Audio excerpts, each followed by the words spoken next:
I'm Karina Lipsman, and I'm running for Congress in Virginia's 8th District. I have lived the American dream, and With this statement, congressional candidate Karina Lipsman starts her election campaign. There wouldn't be anything unusual about it had it not been for her background. I came to the U.S. when I was 8 years old from Odessa, Ukraine, and we came on a refugee visa with my single mother and my grandparents. They came in 1993. Karina started school, and her mother worked as a seamstress supporting the family. Despite the difficulties, Lipsman is grateful to her mother, who wanted the best for her daughter.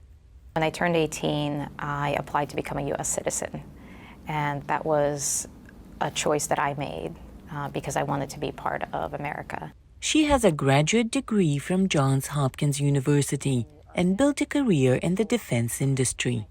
Today, she hopes to make the next step to the U.S. Congress. Lipsman is running in Virginia's 8th District. No Republican has been elected in the suburban district outside Washington, where Lipsman is running for more than 30 years.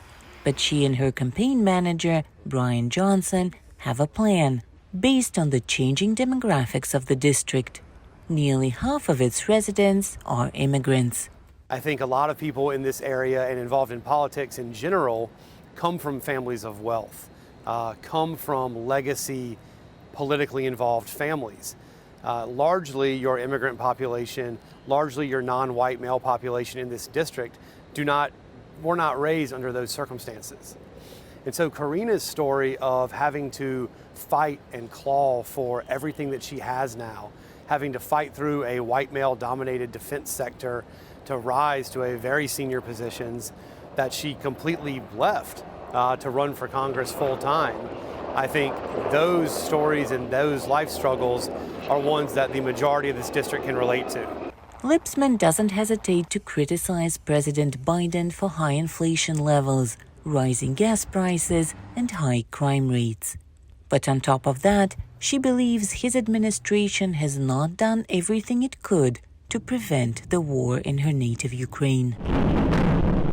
Lipsman easily won her party's nomination in a primary election and is considered to have a good chance of winning the general election in November.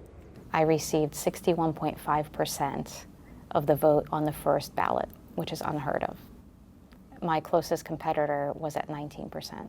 I gave a speech, and the speech was how an immigrant from Ukraine is now on the stage as the elected nominee to run for Congress, and how surreal that moment was. A tough campaign is still ahead of Lipsman, and she is busy raising funds to continue it. She plans to raise over $500,000 in the next 30 days. For Yuri Mamon in Washington, Anna Rice, VOA News.